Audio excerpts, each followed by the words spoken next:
नमस्कार, बहुत बहुत स्वागत है आप सभी का बंसल न्यूज में। मैं हूं आपके साथ अस्मिता और हमारे खास कार्यक्रम आयुष्मान में आप सभी का बहुत बहुत स्वागत है। जैसा कि आप सभी जानते हैं कि आयुष्मान में हर बार स्वास्थ्य संबंधित समस्याओं पर हम खास जानकारी देते हैं, हमारे साथ एक्सपर्ट्स रहते हैं और इसी कड़ी में आज हमारे साथ है डॉक्टर सौरभ जैन, जो बंसल हॉस्पिटल में न्यूरोसर्जन, ब्रेन एवं स्पाइन सर्जन है। बहुत बहुत स्वागत है आपका डॉक्टर सौरभ बंसल न्यूज में। और आज डॉक्टर सौरभ हमें ब्रेन ट्यूमर से जुड़ी और ब्रेन इंजरीज से जुड़ी कई सारी जानकारियां देने वाले हैं। तो शुरुआत करते हैं। डॉक्टर सौरभ, मैं चाहूंगी कि आप सबसे पहले अपना छोटा सा इंट्रोडक्शन दे। क्या आपका एक्सपीरियंस है, किस तरह से आप काम करते हैं? ओके, नमस्कार दोस्तों, मैं डॉक्टर सौरभ जैन हूँ। मैं अपना पहले डिग्री बता देता हूँ। सबसे पहले लाइसेंस के डिग्री इंपॉर्टेंट होती है। मैंने एमबीबीएस किया बीजे मेडिकल कॉलेज पुणे से 2000 to 2006, then MS general surgery from Bhopal Hamidia, and फिर एसएमएस हॉस्पिटल जयपुर से एमसीएच न्यूरो सर्जरी 2011 टू 14।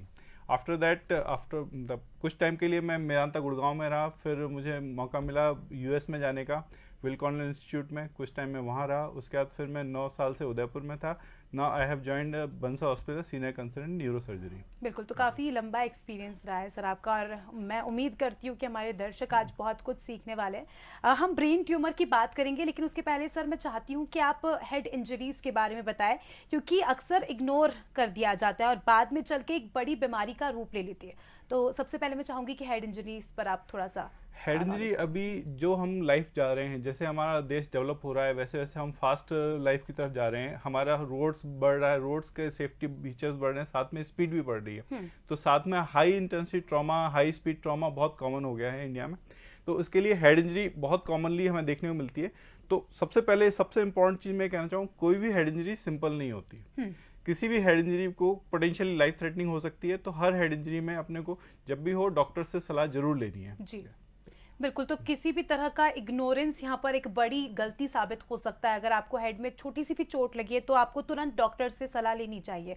अब मैं ट्यूमर पर आती हूँ सर। ट्यूमर क्या होता है, ब्रेन ट्यूमर क्या होता है, इसके लक्षण क्या होते हैं sir?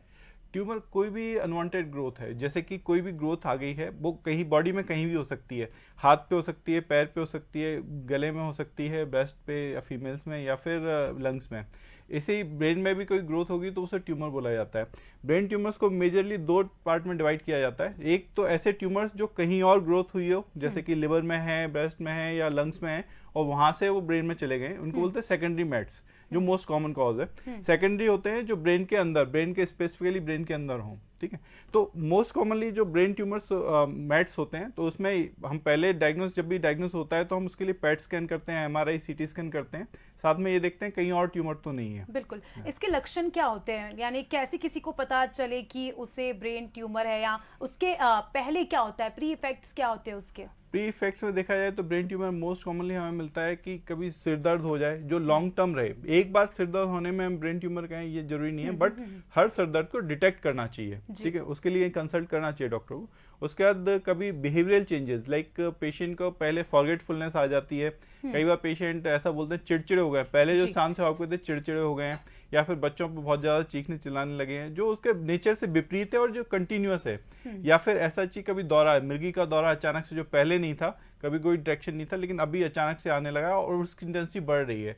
Then these are main features of brain tumours. जी डॉक्टर सौरभ, ब्रेन ट्यूमर क्या कैंसरस हो सकता है और इसमें भी क्या स्टेजेस होते हैं, first stage, second stage, last stage?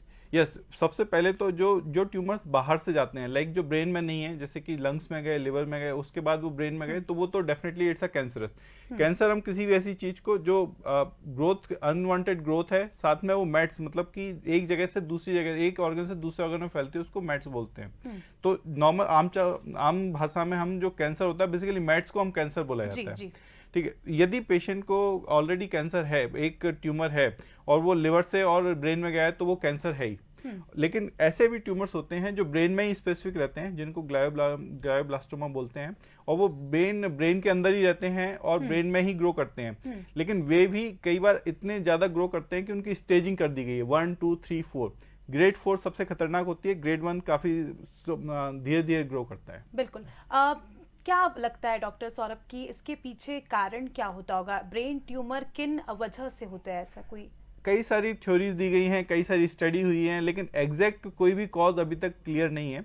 हाँ, रेडिएशन काफ़ी हद तक बताया गया कि रेडिएशन की वजह से होते हैं, स्पेशली जो यूरेनियम और जो वर्कर्स होते हैं जो उसमें काम करते हैं, अपने न्यूक्लियर पावर प्लांट्स में काम करते हैं, उनके साथ ब्रेन ट्यूमर्स डिटेक्ट किए गए हैं।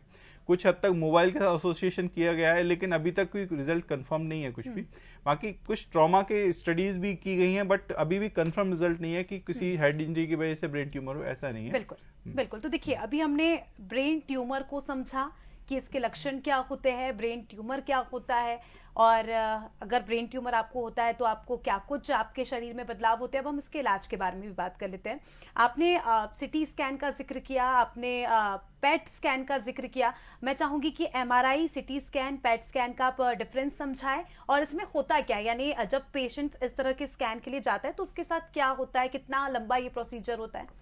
सीटी स्कैन बेसिकली, जैसे हम एक्सरे, हम सभी को पता है एक्सरे कैसा होता है। एक्सरे में कैथोड रेज टंगस्टन टकराती हैं और उससे एक्सरे निकलते हैं और वो हमारी बोन्स को देखते हैं। जब सीटी इज कंप्यूटराइज टोमोग्राफी, एक्सरे को हम टोमोग्राफी कहते हैं मेडिकल टर्मिनोलॉजी में। जब इसको कंप्यूटराइज करके और मल्टीपल एंगल्स से एक सर्कल फॉर्म में हम कई सारी ट्यूब लगाते हैं, जैसे कि आपने देखा हो 32 slice, 64 slice. These slice are basically multiple tubes. So जब मल्टीपल ट्यूब्स लगाते हैं, हर एंगल में एक सर्कल के एंगल में देखते हैं और उनको जब कंप्यूटराइजेशन से हम उसका मॉडल तैयार करते हैं तो जो इमेज मिलती है वो हमारी सीटी स्कैन होती है, कंप्यूटराइज्ड टोमोग्राफी स्कैन। इससे बेसिकली बोन और ब्लड बहुत अच्छे से डिटेक्ट हो जाता है, ब्रेन के कुछ हिस्से डिटेक्ट हो जाते हैं, लेकिन सॉफ्ट टिश्यू, ब्रेन के अंदर के जो ट्यूमर्स के डिटेल पार्ट, अपन वेसल्स की जो डिटेल पार्ट बिना कंट्रास्ट के, ये उतना डिटेक्ट अच्छा नहीं हो पाता है। बिल्कुल। ओके। और एमआरआई जो होता है, MRI magnetic resonance imaging, basically MRI काम करता है मैग्नेटिज्म पे। हमारी बॉडी, इनफैक्ट हमारा हर ऑर्गन ऑलमोस्ट हाइड्रोजन से बना हुआ है। तो हाइड्रोजन की एक प्रॉपर्टी होती है, मैग्नेट जब भी मैग्नेटिक फील्ड अप्लाई की जाती है वो एक रिजोनेंस देता है। इस रिजोनेंस को डिटेक्ट करने के बाद एमआरआई में जो इमेज आती है उसको मैग्नेटिक रिजोनेंस इमेजिंग बोलते हैं।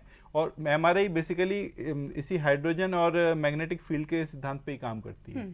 द बिगेस्ट डिफरेंस हम एक जनरल आदमी के लिए बोलना चाहिए कि सीटी स्कैन में रेडिएशन होता है। जैसे रेडिएशन की बात करें, दो बहुत कम है एट प्रेजेंट, सीटी स्कैन में बहुत कम रेडिएशन है, लेकिन थोड़ा बहुत होता है। एमआरआई में कोई भी रेडिएशन, किसी टाइप का रेडिएशन नहीं होता है। डॉक्टर सौरभ, मैं आपसे समझना चाहूंगी, क्योंकि कई सारे लोग ये कहते हैं कि जब सिटी स्कैन होता है, एमआरआई होती है, तो जिस तरह से आपने भी जिक्र किया कि बहुत सारे रेडिएशन के थ्रू एक पेशेंट को जाना पड़ता है, तो इसके क्या कोई साइड इफेक्ट होते हैं या इसका कोई एज आफ्टर इफेक्ट, क्योंकि ये मिथ है या फैक्ट है, या आप अब क्लियर कीजिए, क्योंकि ये कहा जाता है। बेसिकली रेडिएशन जो एट प्रेजेंट हमारे प्रेजेंट एरा में, जो फ्यूचर हमारा इतना अच्छा हम डेवलप कर गए हैं और इंडिया में काफ़ी सारे high and CT scan available हैं, उन सब में रेडिएशन बहुत ही कम है। इनफैक्ट यदि आप देखेंगे एक्सरे में, यदि देखें एक्सरे चेस्ट कराने में जितना रेडिएशन होता है, उस ऑलमोस्ट उतना ही रेडिएशन हमारा सीटी स्कैन कराने में इस टाइम हो रहा है। सो बहुत ही फोकस रेडिएशन होता है ये, पहली चीज़ तो। दूसरा चीज़, ये हम सिर्फ इमरजेंसी केसेस में करते हैं और लॉन्ग टर्म साइड इफेक्ट देखा है तो ऑलमोस्ट निल है। बहुत कम रिपोर्ट्स हैं जिसमें कोई रेडिएशन से कोई ट्यूमर डेवलप हुआ, इट्स हार्डली नेग्लिजिबल। यानी ये एक मिथ ही है, यानी जो ऐसा फैलाया जाता है। अब हम इसके इलाज की बात करते हैं। ब्रेन ट्यूमर का इलाज कैसे पॉसिबल है सर? क्या दवाई से ब्रेन ट्यूमर ठीक होता है, या सर्जरी इंपॉर्टेंट है, या रेडिएशन से इसे ठीक किया जाता है? क्या है इसका प्रोसीजर? ब्रेन ट्यूमर के इलाज में सबसे इम्पोर्टेंट है अर्ली डिटेक्शन। जितना जल्दी हम डिटेक्ट करेंगे उतना हम पेशेंट को बचा सकते हैं, उसके लाइफ में एक्स्ट्रा ईयर्स ऐड कर सकते हैं। ब्रेन में दो चीज होती है। ब्रेन हमारा जो है वो कंप्लीट क्रेनियल कैविटी में बंद है, जैसे कि एक बॉल है, पूरा क्रेनियल कैविटी चारों तरफ से बंद है, उसके अंदर ब्रेन है, उसके अंदर एक फिक्स अमाउंट ऑफ वॉल्यूम है। यदि हम उसमें कुछ और ऐड करते हैं, लाइक एक ट्यूमर आता है वो ऐड करता है, तो नॉर्मल ब्रेन को कंप्रेस करने लगेगा। सो इसकी वजह से ब्रेन में जो सिम्टम्स आते हैं कि हम देख रहे हैं वॉमिटिंग, हेडेक और सीजर्स और बिहेवियरल चेंजेस, ये most of the time brain में कंप्रेशन की वजह से आते हैं। सो इसको अर्ली डिटेक्शन करके उसको ट्यूमर को निकाल देना सबसे अच्छा चांस होता है, उससे हमारा फंक्शन ऑलमोस्ट 100% रिकवरी के तक के चांसेस होते हैं। सेकेंड थिंग, वो ट्यूमर यदि बाहर से कहीं से फैला है, लाइक लिवर से गया है, लंग्स से गया है, ब्रेस्ट से गया है, तो उसका डिटेक्शन और उसका treatment is also similarly important. बिल्कुल सर, आप सर्जन हैं, आपने ना जाने कितनी सर्जरीज की होगी। मेरा ये सवाल है कि आज के टाइम में, आज के समय में ये सर्जरीज कितनी सेफ है? ब्रेन ट्यूमर की सर्जरी कितनी सक्सेसफुल साबित होती है? ब्रेन ट्यूमर की सर्जरी अब विद प्रेजेंट सिनेरियो, जो बंसल हॉस्पिटल में हम लोग इतना अच्छा ऑपरेशन थिएटर और माइक्रोस्कोप है, उसके साथ ऑलमोस्ट देखा जाए तो almost 95 to 99% they are safe, because surgery में इटसेल्फ सिर्फ अपन ट्यूमर निकालने की बात करें तो बहुत जो पहले हिंड्रेंस था कि ब्रेन ट्यूमर सर्जरी का पेशेंट बाहर ही नहीं आते थे, बेहोशी रहते थे, आईसीयू में रहते, उसका रेशियो काफ़ी कम है क्योंकि पहले से हम उसके जो डिटेक्शन मॉडलिटीज़ हैं, सीटी स्कैन, एमआरआई हैं और पेट स्कैन है, उससे काफ़ी अच्छे से पहले से डिटेक्ट कर पाते हैं, चीज़ों के बारे में सोच पाते हैं और डिसेक्शन प्लान पहले से ही हमारे पास होता है। बिल्कुल सर, बंसल हॉस्पिटल में आप, और मैं चाहूंगी कि आप उसके बारे में भी जानकारी दी कि क्या कुछ टेक्नोलॉजीज है जिसका आप इस्तेमाल करते हैं, क्या कुछ फैसिलिटी है यहाँ पर, किसी पेशेंट को क्यों आना चाहिए? बेसिकली बंसल हॉस्पिटल में सबसे इम्पोर्टेंट तो हाई एंड सर्विसेज हैं, आपको बहुत अच्छे से नर्सिंग स्टाफ बहुत अच्छा है, और जो सबसे इम्पोर्टेंट होता है ओटी। ओटी में हमारे पास we have high end microscope. जब भी हम सर्जरी करते हैं तो हर सर्जरी में even 1 millimetre of extra brain tissue निकालने से काफ़ी ज़्यादा इम्पैक्ट पड़ सकता है ब्रेन नॉर्मल पर्सन की नॉर्मल लाइफ में आफ्टर सर्जरी। सो जब माइक्रोस्कोप हमारे हाथ में होता है तो एक्स्ट्रा डिसेक्शन बहुत अच्छे से निकाला जा सकता है, उस एक्स्ट्रा टिश्यू को अच्छे से प्रिजर्व किया जा सकता है और ऑलमोस्ट सारा ट्यूमर, जो जितना मैक्सिमम ट्यूमर निकाल सकते हैं वो अचीवमेंट किया जा सकता है और रिकरेंस चांसेस कम हो जाते हैं। इसके साथ ही हमारे पास एक टेक्निक है न्यूरो नेविगेशन। जैसे कि हमारे सेल फोन में होता है जीपीएस, लाइक मुझे कहीं से आना है आपके स्टूडियो में तो मैं जीपीएस यूज करूंगा और इमीडिएटली मुझे पता रहेगा।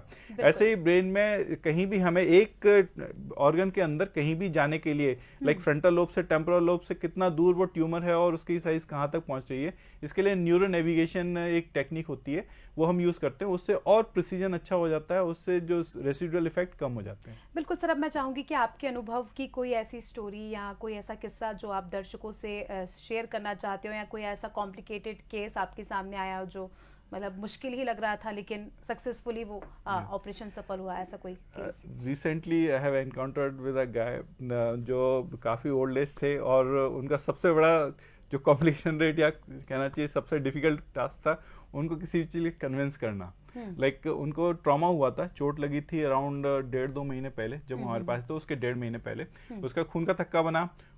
ही वॉज अ डायबिटिक थे, वो हाइपरटेंसिव थे और सबसे इम्पोर्टेंट एडमेंट थे, बात नहीं मानते थे किसी की भी, ना तो अपनी फैमिली मेंबर्स की और ना। जब हमने उनको बताया कि एडमिशन रिक्वायर्ड है, इनफैक्ट उसमें ऑब्जर्वेशन लगेगा और मे भी सर्जरी लग सकती है, इवन वो एडमिशन के लिए भी तैयार नहीं हुए, वो घर चले गए।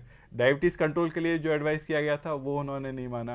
अल्टीमेटली 1 महीने बाद जब वो वापस आए, हेडेक काफी था, इनफैक्ट वो अनकॉन्शियस हो गए थे, बहुत ड्राउजी थे। जब हमने फिर से सीटी स्कैन कराया तो फिर अगेन वो खून का थक्का था, काफी बढ़ चुका था और वो दिमाग को कंप्रेस कर रहा था, साथ में डायबिटीज अनकंट्रोल थी।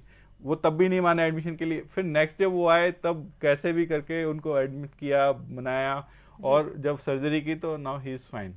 तो टोटली यानी एक डॉक्टर्स का भी सपोर्ट होना, कन्विंस करना, क्योंकि कई बार इतने कॉम्प्लिकेटेड पेशेंट्स आ जाते हैं कि उन्हें समझाना ही बहुत मुश्किल हो जाता है। ऐसे में डॉक्टर से ही उम्मीद रहती है। आपने कहा कि मेंटल हेल्थ पर भी पेशेंट की बहुत असर पड़ता है, तो किस तरह से इस तरह के पेशेंट को सपोर्ट किया जाता है before surgery and after surgery, उनके parents and as a society हम लोग उनका किस तरह से सपोर्ट कर सकते हैं? सबसे पहले तो इन हाउस हम बात करते हैं कि बंसल हॉस्पिटल के अंदर और उसके बाहर जब भी पेशेंट हमारे पास आता है तो जैसे किसी को, लाइक मुझे भी कहीं पता चलेगा कि अंदर सीटी स्कैन कराया उसमें एक ट्यूमर निकल आया, तो ये हार्ट ब्रेकिंग चीज होती है सबके लिए, not only for the patient, family के लिए ऑल्सो। तो हमारा सिस्टम है कि सबसे पहले तो हम सबको बिठा के, फैमिली और पेशेंट को बिठा के आराम से बात करते हैं, उसके हम डिटेल में बताते हैं कि ये ट्यूमर, ऐसा नहीं है कि ट्यूमर हो गया और जिंदगी खत्म, ऐसा बिल्कुल भी नहीं है। उसके बारे में बताते हैं। कुछ ऐसे सर्वाइवर्स होते हैं हमारे पास, उनसे फोन पे जरूरत चाहे तो उनसे बात कर सकते हैं, उनको कई बार हम बुला के भी बात कराते हैं जो उनका एक्सपीरियंस रहा था। उनको पूरा डिटेल में बताते हैं प्रोसीजर क्या रहेगा, सर्जरी अपन कैसे करेंगे, कब करेंगे, उस सर्जरी के बाद क्या क्या कॉम्प्लिकेशन हो सकते हैं और कैसे कैसे उनकी लाइफ धीरे धीरे नॉर्मल होगी, ये सब डिस्कस करें तो उनका काफी हद तक उनका जो फियर है वो खत्म हो जाता है। बाद में भी हम लोग रेगुलर फॉलोअप में रखते हैं, साथ में साइकेट्रिस्ट को इन्वॉल्व करते हैं, साइकोलॉजिस्ट को भी इन्वॉल्व करते हैं, ताकि उनको जो फियर है, जो सोसाइटी में जाने में उनकी एक ट्रांजिशन, जो एक पेशेंट से और नॉर्मल लाइफ में, वर्किंग लाइफ में जाने में जो ट्रांजिशन है वो थोड़ा स्मूथ रहे, इसलिए। मैं अभी गूगल पे पढ़ रही थी ब्रेन ट्यूमर के बारे में, तो उसमें एक फैक्ट मैंने देखा जिसमें लिखा था कि radiation is the main cause of brain tumour. और आजकल तो हम सबके हाथ में मोबाइल फोन्स हैं, तो मोबाइल फोन से भी जो रेडिएशन निकलती है, मुझे समझाइएगा कि क्या ये भी एक कॉज हो सकती है, और ऐसी क्या लाइफस्टाइल में हम गलतियां करते हैं रोजमर्रा की जिंदगी में जो ब्रेन ट्यूमर के चांसेस सर बढ़ सकते हैं? सबसे इम्पोर्टेंट तो मोबाइल ज़्यादा टाइम तक देखना अच्छा नहीं है। Not for the brain tumour, other चीज़ों के लिए हम उसमें इन्वॉल्व हो जाते हैं और हमारी फैमिली लाइफ और हमारी पर्सनल लाइफ, करियर, ये सब थोड़ा सा कॉम्प्रोमाइज रहता है, तो इसलिए मोबाइल अच्छा नहीं है। लेकिन जहाँ तक ब्रेन ट्यूमर की बात है और रेडिएशन की बात है, रेडिएशन जो ब्रेन ट्यूमर्स को डिटेक्ट करने के लिए, ब्रेन ट्यूमर्स के लिए रिस्पॉन्सिबल माना गया है, वो रेडिएशन आयोनाइजिंग रेडिएशन है। आयोनाइजिंग रेडिएशन मतलब कि ऐसे रेडिएशन जो किसी ऑक्सीजन में या हाइड्रोजन में कहीं लगता है और उससे एक इलेक्ट्रॉन निकाल देता है, आयोनाइज कर देता है। हमारा जो मोबाइल होता है वो आयोनाइजिंग रेडिएशन की श्रेणी में नहीं आता है, तो ये ब्रेन ट्यूमर के लिए अभी तक ऐसे कोई भी स्टडी कंफर्म नहीं करती कि ब्रेन ट्यूमर मोबाइल से होता है। बाकी हाँ, ऐसे रेडिएशन जैसे कि आपने डिस्कस किया कि यूरेनियम का, प्लूटोनियम का, न्यूक्लियर रेडिएशन के एरिया में काम करते हैं जो लोग, या न्यूक्लियर पावर प्लांट के आसपास काम करते हैं, उनमें रेडिएशन खतरा होता है। बिल्कुल सर, मैं आपसे ये भी समझना चाहूँगी कि जैसे कि बहुत सारे कैंसर्स ऐसे होते हैं जो जेनेटिकली ट्रांसफ़र होते हैं नेक्स्ट जनरेशन को, तो क्या ब्रेन ट्यूमर के केस में भी ऐसा होता है? क्या ये भी पास होता है, आनुवांशिक होता है इसमें ऐसा कुछ केस? यस, ब्रेन ट्यूमर कई टाइप के होते हैं, उसमें से कुछ बच्चों में होते हैं, जैसे कि हेमेंजियोब्लास्टोमा होता है, जो बच्चों में कई सारे मेडलोब्लास्टोमा होते हैं, उनमें ऐसे स्टडी देखी गई हैं जो जेनेटिकली ट्रांसफर होते हैं, बट उनका रेशियो काफ़ी कम है। जो नॉर्मली हम एडल्ट्स में ब्रेन ट्यूमर मिलते हैं, मेनिंजियोमास और ग्लायोमास, वो अभी उनका जेनेटिक ट्रांसफर बहुत ज़्यादा प्रूवन नहीं है। सर, जैसे सपोज एक पेशेंट है, उसकी 4th स्टेज पर उसे ब्रेन ट्यूमर डायग्नोसिस हुआ, उसके बाद उसकी सर्जरी हुई। अब आप क्या टिप्स देना चाहेंगे उस पेशेंट को? किन बातों का ख्याल रखना चाहिए आफ्टर सर्जरी? किन गलतियों से बचना चाहिए और क्या कुछ चीजें करनी चाहिए जिससे रिकवरी फास्ट हो? सबसे इम्पोर्टेंट तो उसको अपने डॉक्टर की सलाह माननी चाहिए। सबसे पहले तो जब वो बोले कि डिस्चार्ज के बाद आपको रेगुलर आना है हर 6 महीने में, साल भर में, टू डिटेक्ट कि भाई कितना बढ़ गया है, ट्यूमर फिर से बढ़ रहा है नहीं बढ़ रहा है, वो ध्यान रखना चाहिए। जो मेडिकेशन उन्होंने दी हैं डॉक्टर्स ने, वो रेगुलर लेनी चाहिए। यूजुअली ब्रेन ट्यूमर के बाद हम एंटी एपिलेप्टिक मेडिकेशंस देते हैं, क्योंकि ट्यूमर की सर्जरी के बाद दौरे के चांसेस, मिर्गी के दौरे के चांसेस काफ़ी ज़्यादा हो जाते हैं, तो वो रेगुलर मेडिकेशन लेनी चाहिए। मेडिकेशन भी एक फिक्स टाइम पे, जैसे कि 8 o'clock और 8 o'clock, लाइक 12 घंटे के डिफरेंस पे दे रहे हैं, तो एक दिन ऐसा नहीं होना चाहिए एक दिन 8 बजे लिया, एक दिन 9 बजे, एक दिन 10 बजे। 8 बजे लिया, शाम को भी 8 बजे, फिर अगले दिन 8 बजे, ऐसे फिक्स होना चाहिए टाइम उसका। उसके बाद उसके डोज जो बॉडी के ब्लड में रहती है वो इक्वलाइज रहती है और मिर्गी के दौरे रुके जा सकते हैं। दूसरा चीज, उसको पेशेंट को अपना, जैसे कि कई बार ट्यूमर निकालने के बाद बोन फ्लैप हटा दिया जाता है, वहां पे बोन फ्लैप नहीं होता, तो ट्रॉमा से उसकी सुरक्षा करनी चाहिए। हाई स्पीड एक्सीडेंट होता है उसमें, जहाँ पे ब्रेन बोन नहीं है, जहाँ पर ब्रेन के डायरेक्ट एक्सपोज है स्किन के नीचे, वहाँ पे यदि पेनिट्रेटिंग इंजरी हुई, वहाँ पे कोई चीज गई, तो वो काफी बड़ा डैमेज कर सकता है। May be it's a life threatening also. और कितना समय लग जाता है डॉक्टर, अगर किसी की सर्जरी हुई है, किसी का ऑपरेशन हुआ है, रिकवर होने में क्या लगता है, कितना टाइम लगता है? और एक और क्वेश्चन कि इसमें एज ग्रुप कितना मैटर करता है? बेसिक पहले हम बात करें रिकवरी की। रिकवरी में डिपेंड करता है कि सर्जरी किस टाइप की है। लाइक मेनिंजियोमास जैसे होते हैं, जो सरफेस मेनिंजियोमास होते हैं, यूजुअली उसमें 3 to 4 डेज की रिकवरी काफ़ी होती है। 5th day we send him home, 5th day हम पेशेंट को घर भेज देते हैं। उसके बाद सुचर निकालने के बाद पेशेंट अपनी वापस प्रोडक्टिव लाइफ, अपना जॉब ज्वाइन कर सकता है।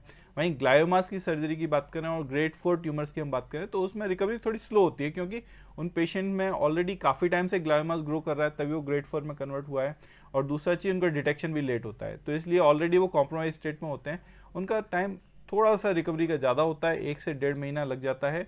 और प्रोडक्टिव लाइफ में उनके फंक्शन के ऊपर डिपेंड करता है कि वो कितना फंक्शन रिगेन कर रहे हैं, और प्रोडक्टिव लाइफ में जाने के लिए चले जाते हैं वो 1.5 महीने। और एज ग्रुप कितना मैटर करता है सर इसमें? Age group, early age group, tumours भी अलग अलग टाइप के होते हैं। अर्ली एज ग्रुप बच्चों में कुछ होते हैं, कुछ 40s में होते हैं, कुछ लेट एज ग्रुप में। जो लेट एज ग्रुप में होते हैं, लाइक 60 एंड अबव होते हैं, उनमें कोमॉर्बिड इलनेस, लाइक उनको डायबिटीज है, उनको हाइपरटेंशन है, या उनका चेस्ट खराब है, तो उनका रिकवरी थोड़ा स्लो होता है, प्रोग्नोसिस उतना अच्छा नहीं रहता है। जबकि मिडिल एज में, यदि 40s में है पेशेंट और उनका कोई डायबिटीज़ नहीं है, हाइपरटेंशन नहीं है, तो उनका सर्जिकल टाइम कम रहता है, रिकवरी टाइम कम रहता है, और उनका वापस जो जॉब ज्वाइन करने का टाइम है वो भी काफ़ी कम रहता है। बिल्कुल सर, कई सारे केसेस मैंने ऐसा सुना है और देखा भी है कि ब्रेन ट्यूमर के चलते या तो पेशेंट की मेमोरी लॉस हो जाएगी, या तो उसे उसके किसी भी बॉडी पार्ट में पैरालिसिस हो जाएगा। क्या ये ठीक हो सकता है? डिपेंड करता है कि ब्रेन ट्यूमर ने उस एरिया को कितना इन्वॉल्व किया हुआ है। हमारे जैसे जो भी हम बात करते हैं, लाइक मैं बात कर रहा हूँ, तो मेरे लिए एक पर्टिकुलर फंक्शन लेफ्ट साइड में ब्रोकाज एरिया, वर्निकेज एरिया है, वो उसकी वजह से मैं बात कर पा रहा हूँ। जब मैं हाथ पैर चला पा रहा हूँ उसका भी एक पर्टिकुलर एरिया है कि भाई फ्रंटल में या टेम्पराइटल में मोटर स्ट्रिप के आसपास हम जहाँ पे हैं वहाँ पे एरिया इन्वॉल्व होगा तो हाथ पैर में वीकनेस आएगी। सो ब्रेन ट्यूमर में यदि ऐसे एरिया इन्वॉल्व होते हैं जो स्पीच के लिए रिस्पॉन्सिबल हैं, यूरिन के लिए रिस्पॉन्सिबल हैं या फिर हाथ पैर के फंक्शन के लिए रिस्पॉन्सिबल हैं तो वहाँ पे वीकनेस आ सकती है। यदि मैंने सिर्फ कंप्रेशन की वजह से है तो कंप्रेशन मतलब कि ट्यूमर एक्चुअली है और उससे कंप्रेस करके आसपास देवे को दबा रखा है तो वो यूजुअली रिकवर हो जाती है। परंतु यदि पूरा ही उसने इन्वॉल्व कर रखा है और हमें ट्यूमर के टाइम पर उस एरिया को निकालना पड़ रहा है तो फिर रिकवरी के चांसेस कम हो जाते हैं, बट हाँ कुछ रिकवरी तो आती है। बिल्कुल बिल्कुल। डॉक्टर सौरभ, मैं आपसे ये भी समझना चाहूंगी कि आपने अलग अलग ट्यूमर्स का भी जिक्र किया, तो क्या सभी ट्यूमर्स का इलाज सर्जरी ही है या कुछ ट्यूमर्स ऐसे होते हैं जिसे मेडिकेशन से भी ठीक किया जा सकता है? यस, ट्यूमर्स कई सारे होते हैं, जैसे कि अभी एक रेडिएशन सर्जरी आई है। रेडिएशन सर्जरी में क्या है, यदि 3 सेंटीमीटर से छोटा ट्यूमर है तो उसमें आपको कट लगाने की, नाइफ लगाने की जरूरत नहीं है। उसमें साइबर नाइफ होता है, गामा नाइफ का रेडिएशन होता है, उस रेडिएशन से हाई डोज हम वहाँ पे पर्टिकुलर देते हैं और वो गायब हो जाता है ट्यूमर। उसमें कोई भी ना तो हॉस्पिटल एडमिशन की रिक्वायरमेंट होती है, लाइक एडमिशन रिक्वायर्ड होता है वो 4 से 6 घंटे या मैक्सिमम 1 डे फॉर रेडिएशन के लिए, और ना ही उसमें लॉन्ग टर्म आईसीयू स्टे और वेंटिलेटर इन सब की जरूरत नहीं पड़ती है। ये है। बाकी ऐसे ट्यूमर्स भी हैं जो बिनाइन होते हैं, लाइक छोटा सा मेनिंजियोमा है जो ग्रोथ नहीं कर रहा है तो उसको ऑब्जर्वेशन पे रखा जाता है। फॉर मेडिकेशन पर्पज कोई भी ऐसा ट्यूमर नहीं है जो मेडिकेशन से गायब हो जाए, ऐसे ट्यूमर्स नहीं है। डॉक्टर सौरभ, क्योंकि आप तो खुद ही एक्सपर्ट है तो मैं आपसे ये पूछना चाहूंगी कि एक अच्छा एक्सपर्ट, अच्छा डॉक्टर और एक अच्छा इंस्टीट्यूट कितना इंपॉर्टेंट होता है, क्योंकि कई बार हम देखते हैं कि कई बार लोग फ्रॉड का भी शिकार हो जाते हैं, पेशेंट को इलाज भी नहीं मिलता और लोगों के पैसे भी चले जाते हैं। ब्रेन सर्जरी ऐसी सर्जरीज हैं जिन्हें हम मल्टीपल टाइम ना तो आप करवाना चाहेंगे ना ही हम करना चाहेंगे। तो कभी भी हमें सर्जरी जानी है तो हमें ऐसे ही जगह जाना है जहाँ पे एक बार में मैक्सिमम काम हो, क्योंकि सबसे अच्छे रिजल्ट पहली बार में ही मिलते हैं। जहाँ पे नेविगेशन आपका अच्छे से हो, अच्छा ओटी हो, इन्फेक्शन के चांसेस कम हो, तो मेरे हिसाब से आउटकम सबसे इम्पोर्टेंट डिपेंड करता है आपकी सर्जरी कहाँ हुई है, किन हाथों में हुई है। और लास्ट में मैं आपसे ये कहना चाहूंगी कि जो व्यूवर्स, जो दर्शक हमें देख रहे हैं, उन्हें आप क्या कुछ मैसेज देना चाहेंगे और कुछ टिप्स जिन्हें वो फॉलो करें जिससे वो एक हेल्दी लाइफस्टाइल जी सके और इस तरह की बीमारियों से दूर रहें? सर, सबसे पहला तो हमने डिस्कस कर लिया कि मोबाइल से थोड़ा सा बच के रहना है। मोबाइल जितना जरूरी है वो यूज करना है। Mobile is a communication device, make it a communication device, don't make it a entertainment device. दूसरा चीज, हेड इंजरी जो अभी सबसे स्टार्टिंग में हमने डिस्कस किया था, हेड इंजरी बहुत ही इंपॉर्टेंट पार्ट है। अभी जो हम लाइफ जी रहे हैं उसमें हर आदमी बहुत तेजी से भाग रहा है, तो हमें सेफ्टी प्रिकॉशंस, लाइक आप बाइक पे जा रहे हैं तो हेलमेट पहनिए, आप यदि गाड़ी में जा रहे हैं तो सीट बेल्ट लगाइए, ट्रैफिक रूल्स का फॉलो कीजिए, ये सब बहुत जरूरी है। ये सब हमें सिर्फ पुलिस वालों से रोकने के लिए नहीं बनाए गए, ये हमारी सेफ्टी के लिए है, और जो पुलिस वाले हैं, जो ट्रैफिक पुलिस है, वो हमारे लिए हैं, तो हमें we should follow that rules. और लाइफस्टाइल में ऐसा क्या करें जो करना ही है, ऐसी क्या चीजें हैं जो हमें इंक्लूड करनी चाहिए? डाइट की बात करें तो क्या इंक्लूड करना चाहिए जो कि करना ही है? हेल्थी वेजिटेबल सबसे इंपॉर्टेंट है। Only fast food, only package food में कभी भी आपको न्यूट्रिशंस उतने नहीं होते हैं। स्पेशली विटामिन की हम बात करें, विटामिन बी कॉम्प्लेक्स जो है वो हमारे हेल्दी फूड्स में ही मिलता है। हमारे जो पालक है और जो ग्रीन वेजिटेबल्स होते हैं उन सब में हमें आयरन अच्छा मिलता है, तो हमें वो सब अपने रेगुलर डाइट में इंक्लूड करना चाहिए। खाना साफ सुथरा खाना चाहिए, पानी साफ सुथरा पीना चाहिए, वो बहुत इंपॉर्टेंट है। बिल्कुल, बहुत बहुत शुक्रिया आपका डॉक्टर सौरभ हमारे साथ जुड़ने के लिए और दर्शकों को एक एक जानकारी देने के लिए। और उम्मीद करती हूँ कि दर्शकों को भी हमारा ये सेगमेंट जरूर पसंद आया होगा और ब्रेन ट्यूमर और उससे रिलेटेड जानकारी दर्शकों तक पहुंची होगी। और ऐसे ही हम आप तक प्रोग्राम्स लाते रहेंगे, आपकी सेहत से जुड़े, आपके स्वास्थ्य से जुड़े, आपसे जुड़े। फिलहाल दीजिए इजाजत, देखते रहिए बंसल न्यूज। नमस्कार।